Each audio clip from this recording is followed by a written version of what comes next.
नमस्कार, स्वागत है आप सभी का। मैं हूं आपके साथ शावनी पटनायक। बुलेटिन की शुरुआत करेंगे बड़ी खबर के साथ। देहरादून से बड़ी जानकारी। श्री अन्न महोत्सव में पहुंचे सीएम धामी ने किया पंडोलों का निरीक्षण। यूपी के कृषि मंत्री सूर्य प्रताप शाही भी मौजूद रहे। उत्तराखंड के कृषि मंत्री गणेश जोशी भी मौजूद रहे। बड़ी जानकारी आपको बता दें, सीएम ने दीप प्रज्वलित कर महोत्सव का शुभारंभ किया। सैकड़ों की संख्या में मिलेट्स के स्टॉल लगे हुए थे। बड़ी जानकारी आपको बता रहे हैं, मोटे अनाज को बढ़ावा देने के लिए महोत्सव आयोजित किया गया और स्वाद से स्वास्थ्य पुस्तिका का भी विमोचन यहाँ किया गया है। बड़ी जानकारी आपको बता दें, स्वाद से स्वास्थ्य पुस्तिका का विमोचन हुआ है। सीएम ने दीप प्रज्वलित कर महोत्सव का आयोजन किया गया। बड़ी जानकारी आपको बता दें, देहरादून से श्री अन्न महोत्सव में पहुंचे सीएम धामी।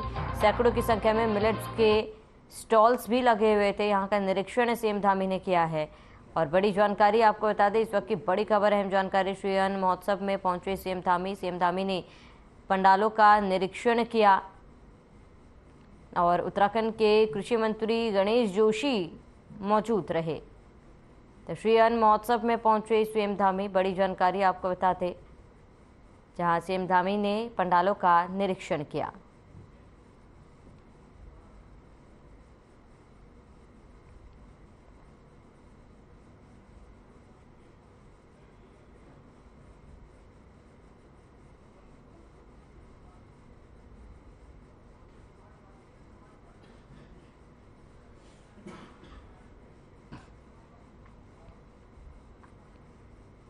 तो कर्नाटक विधानसभा चुनाव में कांग्रेस की हुई शानदार जीत के बाद प्रदेश कांग्रेस मुख्यालय देहरादून में कांग्रेसियों ने जमकर जीत का जश्न मनाया।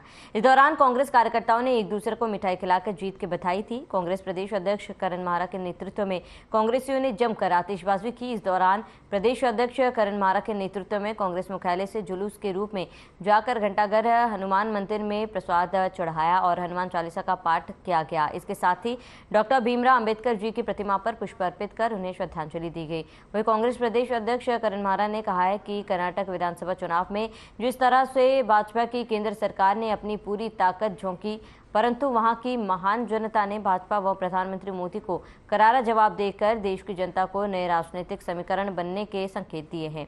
उन्होंने कहा है कि भाजपा ने कर्नाटक चुनाव में जिस तरह लोकतांत्रिक परंपराओं और मर्यादाओं की सीमाएं लांघते हुए कर्नाटक की जनता को भ्रमित करने का प्रयास किया, वो लेकिन कर्नाटक की महान जनता ने कोई रुचि न लेकर लोकतंत्र की मजबूती के पक्ष में मतदान किया।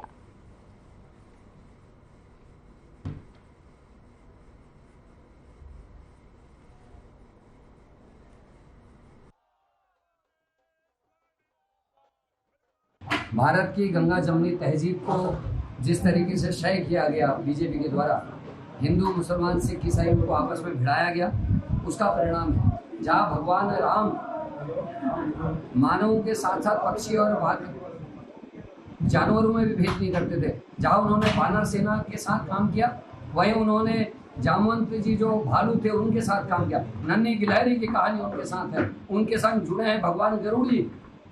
तो ऐसे भगवान आराध्य देव जो पशु पक्षियों में भी भेद नहीं करते, उनका नाम लेकर राजनीति करने वाली बीजेपी मानव जाति में भी भेद करती हो, हिंदू मुस्लिम सिख ईसाई को भिड़ाने का काम करते। भगवान राम ने कभी ये नहीं कहा, उन्होंने कहा आपको जीवों पर दया करनी चाहिए, जीवों की रक्षा करनी चाहिए। उसके उलट भारतीय जनता पार्टी किस तरीके से आतंकवाद और किस तरीके से लोगों में जातिवाद का धर्म जहर घोलने का काम कर रही है, उसके विरोध में आज कर्नाटका के लोगों ने सख्त जनादेश दिया है। तो उत्तराखंड में जमीनों की बड़े पैमाने पर हो रही खरीद फरोख्त को लेकर जन संगठनों ने भूमाफियाओं के खिलाफ मोर्चा खोल दिया है। अल्मोड़ा में आज उत्तराखंड परिवर्तन पार्टी समेत कई जन संगठनों ने संयुक्त रूप से चौघान घाट गांधी पार्क में जनसभा की, जिसके बाद मुख्य बाजार में भूमाफिया भगाओ उत्तराखंड बचाओ के नारे के साथ विशाल रैली निकाली गई, जिसमें प्रदेश के अलग अलग जिलों के जन संगठनों के जुड़े लोगों ने हिस्सा लिया। इस मौके पर उपपा के केंद्रीय अध्यक्ष पीसी तिवारी ने कहा कि उत्तराखंड में भूमाफियाओं के तेजी से दखल बढ़ रहा है। सरकारी संरक्षण में भूमाफिया नगरों से लेकर गांव तक बड़े पैमाने पर जमीन कब्जा रहे हैं, जिससे लोगों में भयंकर आक्रोश है। उन्होंने त्रिवेंद्र सरकार में लाए गए भूमि खरीद कानूनों को वापस लेने समेत भूमाफियाओं, दलालों व भ्रष्ट अफसरों के खिलाफ सख्त कार्रवाई की मांग की है।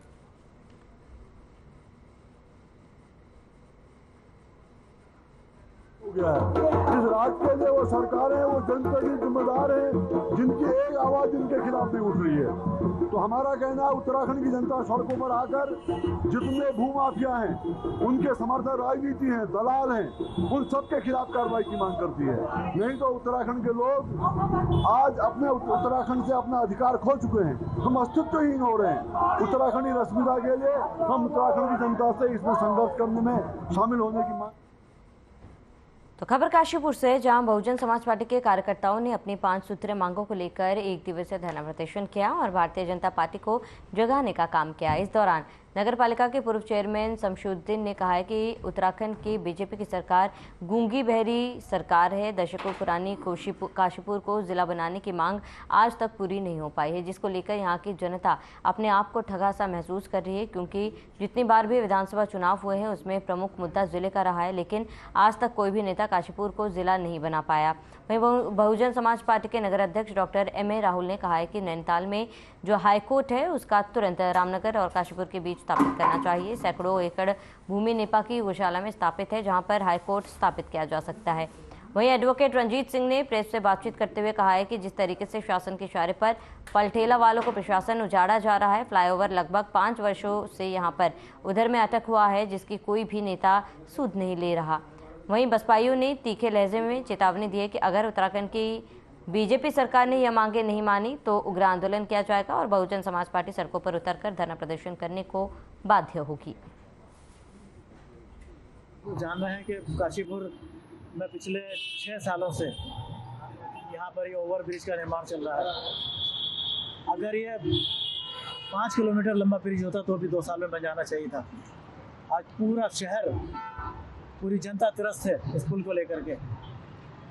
हमारी मांग है कि इस पुल को बहुत जल्दी पूरा किया जाए, इसको जल्दी से इस निर्माण का काम को निपटाया जाए। दूसरी हमारी मांग है कि जो पिछले कई दशकों से काशीपुर को जिला बनाने की मांग है, काशीपुर को जिला घोषित किया जाए, क्योंकि आज पिछले टर्म से और इस बार भी दोनों बार लगातार भारतीय जनता पार्टी की यहाँ सरकार है, उनके विधायक हैं और वो वादा भी करते हैं कि हम काशीपुर को जिला बनाएंगे, लेकिन आज तक अपने वादे पे पूरा नहीं उतरे हैं। तो काशीपुर को जिला बनाया जाए। द्वारा काशीपुर की सबसे बड़ी समस्या है कि ये फ्लाईओवर आज 7 साल हो चुके हैं। इस 7 साल में काशीपुर बहुत बेहतर और बहुत अच्छा होना चाहिए था। इस काशीपुर फ्लाईओवर की वजह से पूरी तरीके से खराब हो चुका है। आज दुकानदार हाथ पे हाथ रख के बैठे हैं। आज हमारी मांग थी माननीय मुख्यमंत्री पुष्कर सिंह धामी जी से कि जो दुकानदार फ्लाईओवर के नीचे बाजपुर रोड, जतपुर रोड और मुरादाबाद रोड पर जितनी परेशानी दुकानदार झेल रहे हैं, उस सरकार के द्वारा उनको मुआवजा मिलना चाहिए। आम इंसान विकास पार्टी के राष्ट्रीय अध्यक्ष आदिल अहमद ने कहा है कि उनकी पार्टी आगामी लोकसभा चुनाव को लेकर अभी से अपनी तैयारियों में लग गई है। प्रशासनिक भवन में आयोजित प्रेस वार्ता में उन्होंने कहा है कि उनकी पार्टी उत्तराखंड के सभी 5 लोकसभा सीटों पर चुनाव में अपना प्रत्याशी खड़ा करेगी। वहीं उन्होंने बताया कि पूरे प्रदेश में होने वाले निकाय चुनाव में भी उनकी पार्टी पूरे जोर शोर से चुनाव मैदान में उतरेगी। राष्ट्रीय अध्यक्ष शकील अहमद ने कहा है कि आम इंसान विकास पार्टी शुरू से ही किसानों, मजदूरों, दबे कुचले एवं बेसहारा लोगों के हितों के लिए संघर्ष करती आई है।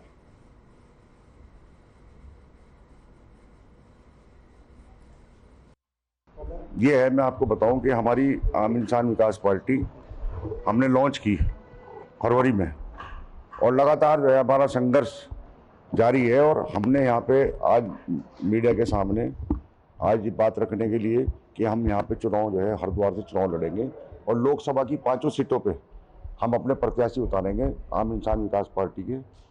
अभी जो चुनाव आ रहे हैं जो है, पहले यहाँ पे निकाय चुनाव है। निकाय चुनाव में मेयर का अध्यक्ष, नगर पंचायत के, नगर पालिका के जो अध्यक्ष के चुनाव होंगे, उसमें भी हम जो है चुनाव लड़ाएंगे। हमारी पार्टी सभासदों का, पार्षदों का, सब में जो है हिस्सेदारी हमारी पार्टी लेगी।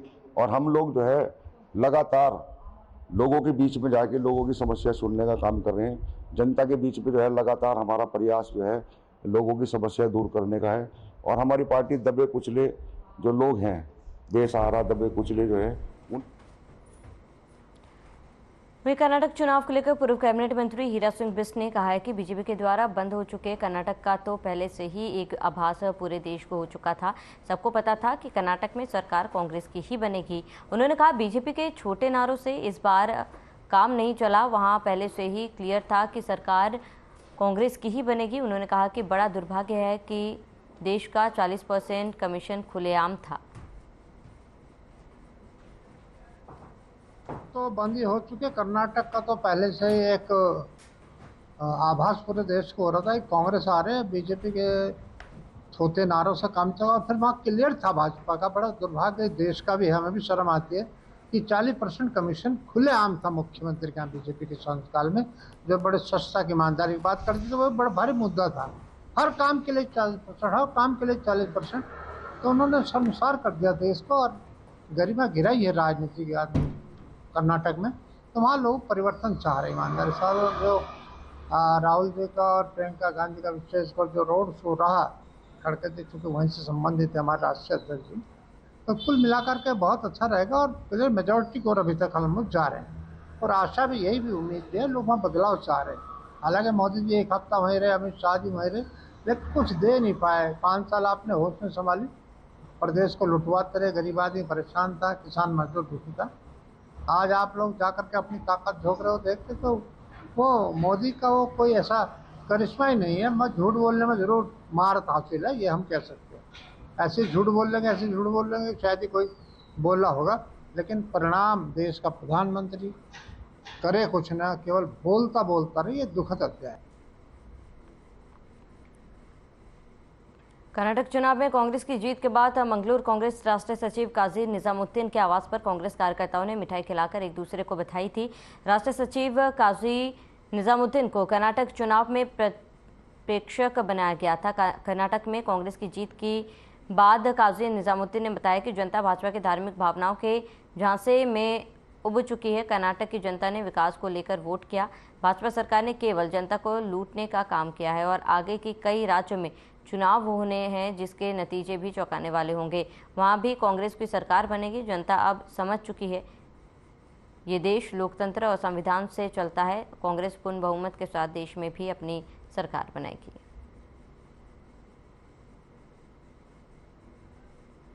तो कांग्रेस कार्यकर्ताओं ने मिठाइयां बांटी है। काजी निजामुद्दीन के आवास पर मिठाइयां बांटी गई और कर्नाटक में कांग्रेस की जीत से कांग्रेस गदगद है और कांग्रेस इस जीत का जश्न मनाती हुई दिख रही है।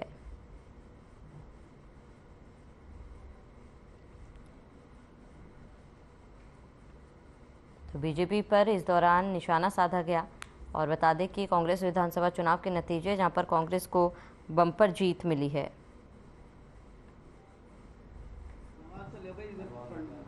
सबसे पहले कर्नाटका की जनता को बहुत शुक्रिया, आभार उनका मैं व्यक्त करना चाहता हूं। उन्होंने भारी बहुमत के साथ कांग्रेस की सरकार बनाने की दिशा में आज लाकर चुनाव को लाकर खड़ा किया है और उसमें सब हमारे कांग्रेस पार्टी की पूरी लीडरशिप, उसमें कांग्रेस के हमारे राष्ट्रीय अध्यक्ष खड़गे साहब, उनका होम स्टेट है। फिर कांग्रेस पार्टी के नेता राहुल गांधी जी की यात्रा जब वहाँ से निकली तो जब भी हम लोगों को एहसास हो गया था कि यहाँ पर कांग्रेस भारी बहुमत के साथ सरकार बनाएगी। फिर उसमें प्रियंका गांधी जी, सोनिया गांधी जी की मेहनत रही, रणदीप सुरजेवाला जी, वेणुगोपाल जी की मेहनत रही, उनकी स्ट्रेटजीज़ ने काम किया।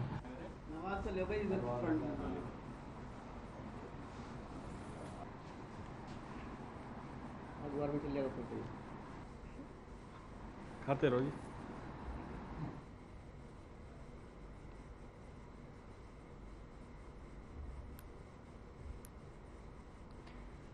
खबर काशीपुर से, जहां महाराणा प्रताप चौक पर फ्लाईओवर के नीचे बहुजन समाज पार्टी के कार्यकर्ताओं ने लगभग 5 सूत्रीय मांगों को लेकर एक दिवसीय धरना प्रदर्शन किया। इस दौरान नगरपालिका के पूर्व चेयरमैन शमशुद्दीन ने कहा है कि उत्तराखंड की बीजेपी सरकार गूंगी बहरी सरकार है। उन्होंने कहा है कि दशकों पुरानी काशीपुर की जिला बनाने की मांग आज तक पूरी नहीं हो पाई, जिसको लेकर यहाँ की जनता अपने आप को ठगा सा महसूस कर रही है।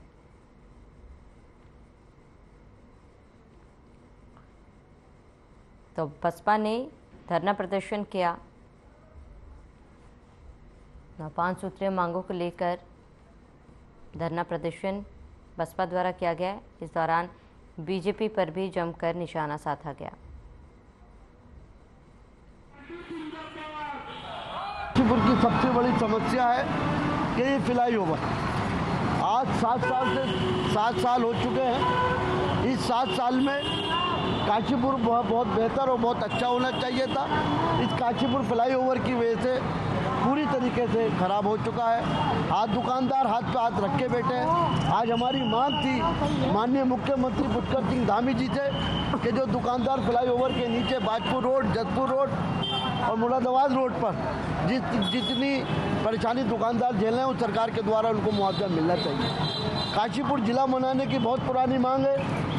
हमारे बुजुर्गों ने मांग करते आ रहे हैं। अब हमारे बुजुर्ग तो चले गए, वो हमें जिम्मेदारी दे गए। आप सब जान रहे हैं कि काशीपुर में पिछले 6 सालों से यहाँ पर ये ओवरब्रिज का निर्माण चल रहा है। अगर ये 5 किलोमीटर लंबा ब्रिज होता तो भी 2 साल में बन जाना चाहिए था।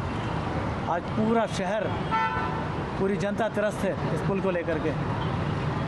हमारी मांग है कि इस पुल को बहुत जल्दी पूरा किया जाए, इसको जल्दी से इस निर्माण का काम को निपटाया जाए। दूसरी हमारी मांग है कि जो पिछले कई दशकों से काशीपुर को ज़िला बनाने की मांग है, काशीपुर को ज़िला घोषित किया जाए। क्योंकि आज पिछले टर्म से और इस बार भी दोनों बार लगातार भारतीय जनता पार्टी की यहाँ सरकार है। काशीपुर की जनता के लिए बहुजन समाज पार्टी ने आज जो मांगे रखी हैं वो इस प्रकार हैं कि सबसे पहले हमारी फ्लाईओवर की मांग है, जो लगभग 6 साल से जिसका निर्माण चल रहा है और काशीपुर की जनता परेशान है, काशीपुर का व्यापारी वर्ग परेशान है। यहाँ पर दुकानें बंद हो चुकी हैं, लोगों के रोज़गार ख़त्म हो चुके हैं और ये 6 साल से निर्माण चल रहा है। इसका अभी तक इसका कोई पता नहीं है कि कितने सालों में बनकर तैयार होगा। चंपावत जनपद के लोहाघाट थाना क्षेत्र के पोखरी कस्बे में लोहाघाट पुलिस के कांस्टेबल मदन नाथ और क्षेत्र के कुछ लोगों के बीच सड़क पर हाथापाई हो गई। हाथापाई का वीडियो वहां पर खड़े लोगों ने बनाकर सोशल मीडिया पर वायरल कर दिया। वहीं इस मामले में वीडियो में दिख रहे कांस्टेबल मदन नाथ का कहना है कि वे समन तामल कराने के लिए धुनाघाट जा रहे थे। पोखरी के पास सड़क किनारे 3 लोग शराब पी रहे थे, जिनके द्वारा उनके साथ अभद्रता करते हुए गाली गलौज और मारपीट की गई। साथ ही उनकी वर्दी तक फाड़ दी गई। अपने बचाव में उन्हें भी मारपीट करनी पड़ी, जिसकी इन लोगों के द्वारा वीडियो बना ली गई। वहीं वीडियो बना रहे लोग पुलिसकर्मी कर अवैध वसूली करने के गंभीर आरोप लगाए। सूचना पर मौके पर पहुंची पुलिस ने मारपीट के आरोपी स्वरूप निवासी पोखरी अशोक नेहरा निवास तैयारसो को मौके से गिरफ्तार कर लिया।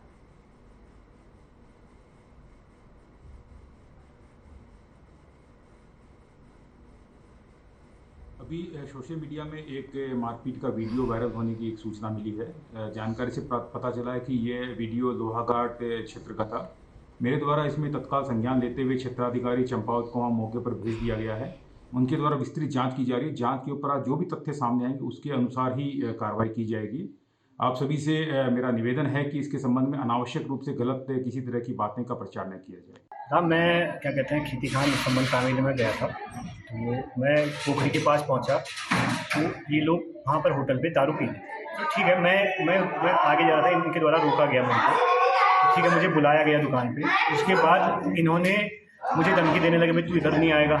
ये थे एक अशोक है, ये तैयारसो का, इसके द्वारा फिर मुझे गाली गलौज और मेरी वर्दी फाड़ना और मेरे साथ हाथापाई करी। जब उसके बाद जब मैंने अपने बचाव में इनको मारना, मैंने बचाव में मारा, फिर इनके द्वारा वीडियो बनाई गई कि हम तुम्हें फंसाएंगे कि भाई ये हमें मार रहा है और ये हमसे पैसा वसूल रहा है।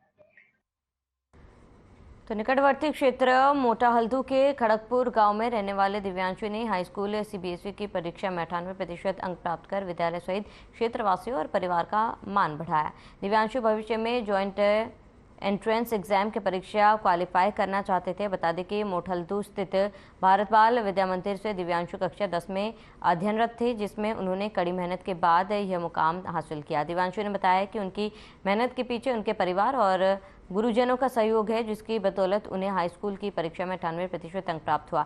इधर माता कमला देवी ने कहा है कि उनका बेटा बहुत मेहनती है और पढ़ाई के प्रति समर्पित रहता है। परिवार के सभी लोग उसका सहयोग करते हैं। अपने बेटे द्वारा क्षेत्र का नाम रोशन किए जाने पर उन्होंने शुभ आशीष प्रदान किया है। साथ ही समाजसेवी गोविंद भट्ट ने अपनी टीम के साथ दिव्यांशु के घर पहुंचकर उन्हें शुभकामनाएं प्रेषित करते हुए कहा है कि होनहार दिव्यांशु के घर और विद्यालय का ही नहीं बल्कि गांव का ही नाम रोशन किया और वो इसी प्रकार निरंतर प्रगति की ओर अग्रसर रहे, ऐसी कामना करते हैं। विदित रहे दिव्यांशु अपने परिवार में 7 बहनों में इकलौता भाई है। उनकी कामयाबी पर बहनों ने भी दिव्यांशु को उज्जवल भविष्य की शुभकामनाएं दी।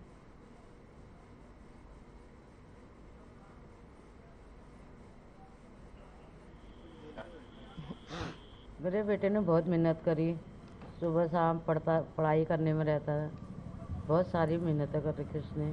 आज उसकी मेहनत सफल हुई, मुझे बहुत खुशी हुई। मैं बहुत ढेर सारी शुभकामनाएं देना चाहूँगा अपने छोटे भाई को। काफ़ी अच्छा योगदान इसका रहा कि हमारे गांव का काफ़ी नाम रोशन करा इसने, और मैं आगे भी उम्मीद करूँगा कि उज्जवल भविष्य की कामना करूँगा इसकी। आगे जो ये बनना चाहता है वो उसमें ये सफलता हासिल करे और ऐसे ही हमारे क्षेत्र का और हमारे गांव का नाम रोशन करें। सर मेरा नाम दिव्यांशु है। कहाँ रहते हो? सर खड़गपुर। कौन सी स्कूल से पढ़ाई की है? BVVM senior secondary school. कहाँ पे है? ये सर किशनपुर सकुलिया मोटा हल्दू। Sir class 10th। कितना अंक आए हैं? सर मेरे 98% आए हैं। कैसे मेहनत करी आप लोगों ने? सर मैंने स्टार्टिंग से ही पढ़ना स्टार्ट कर दिया था। हमेशा मैं कॉन्टीन्यूसली पढ़ता था, कभी भी मैंने अपनी पढ़ाई के साथ कॉम्प्रोमाइज़ नहीं किया। और इसमें मेरी फैमिली का भी बहुत ज़्यादा सपोर्ट है, मेरी मम्मी, मेरी सिस्टर्स का एंड मेरे स्कूल के टीचर्स सारे, उन्होंने भी मेरे पीछे बहुत ज़्यादा मेहनत करी और इसी वजह से मैं आज यहाँ पे तक पहुँच पाया। चारधाम यात्रा के पौराणिक पैदल मार्ग को फिर से पुनर्जीवित करने के प्रयास प्रशासन ने शुरू कर दिए हैं। इस कड़ी में पौराणिक पैदल मार्ग पर गंगा पथ यात्रा निकाल गई, वहीं जिसका शुभारंभ परमार्थ निकेतन के महाराज चिदानंद मुनि और DM आशीष चौहान ने किया। यात्रा के शुभारंभ से पहले परमार्थ निकेतन में स्वामी चिदानंद मुनि और ऋषि कुमारों ने विधि विधान से पूजा अर्चना की और हवन किया, जिसके बाद गंगा पथ यात्रा राम झूला से लक्ष्मण झूला की ओर रवाना हो गई। बता दें कि गंगा पथ यात्रा शाम को ही पौराणिक चारधाम पैदल मार्ग पर नंदगांव, बंदरचट्टी, महादेव चट्टी, सिमालू और ब्यासघाट होते हुए देवप्रयाग पहुंचकर समाप्त हो गई।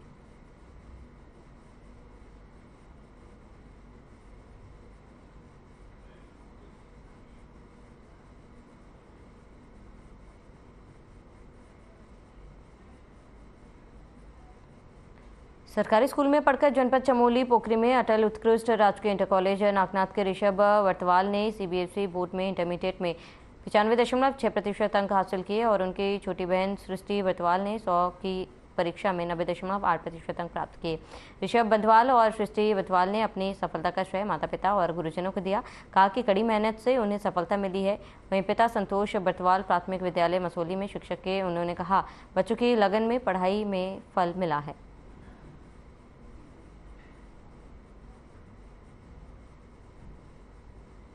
Mr. Bartwal from Government Inter College Nagna, and recently I have achieved 96% in CBSE Class 12 board examination, and the credit for all these things goes to our teachers and our parents, because due to their endless effort I am able to do so. And not only they have done endless effort, but also they have provided me that environment so that I could achieve these marks in my board examination. And I am also very thankful to our school staff, because not only in education they also helped me to develop some social qualities. हाँ, पढ़ाई तो जैसे मेरे बच्चों ने जो है बचपन से ही जो है घर में ही पढ़ा है और मेरे पास ही पढ़ा है इन्होंने। और जो है जैसे कि गवर्नमेंट कॉलेजों के प्रति जो लोगों की धारणा है कि गवर्नमेंट कॉलेजों में पढ़ाई नहीं होती, ऐसा कुछ नहीं है, क्योंकि आज रिसोर्स अवेलेबल हैं। बच्चा जो है चाहे गवर्नमेंट कॉलेज में तो क्वालिटी एजुकेशन प्राइवेट से भी मैं समझता हूँ बेहतर मिलती है, क्योंकि वहाँ पे जो भी चीज़ मिलती है वो क्वालिटी की मिलती है। और जैसे अभी मेरे बालक का जो है ये साइंस एग्जीबिशन हो रखा है। बीते कुछ दिनों से राजधानी दून में जिलाधिकारी सोनिका के निर्देशन के चलते तमाम मार्गों पर अतिक्रमण हटाओ अभियान चलाया जा रहा है, जिसमें नगर निगम और पुलिस के साथ साथ संबंधित विभागों की जिम्मेदारी भी तय की गई। इन दिनों शहर में अलग अलग टीमें बनाकर अलग अलग क्षेत्र में अतिक्रमण हटाओ अभियान चलाया जा रहा है, लेकिन देखा जा रहा है कि व्यापारी अतिक्रमण हटाए जाने के बाद भी मानने को तैयार नहीं और चंद घंटों बाद ही अपने सामान और प्रतिष्ठानों को फिर से उसी जगह लाकर खड़ा कर दे रहे हैं जहां से अतिक्रमण हटाया जा रहा है। और ऐसे में जिलाधिकारी सोनिका की तमाम व्यापारियों से अपील की गई है कि दोबारा से शहर में अतिक्रमण ना किया जाए।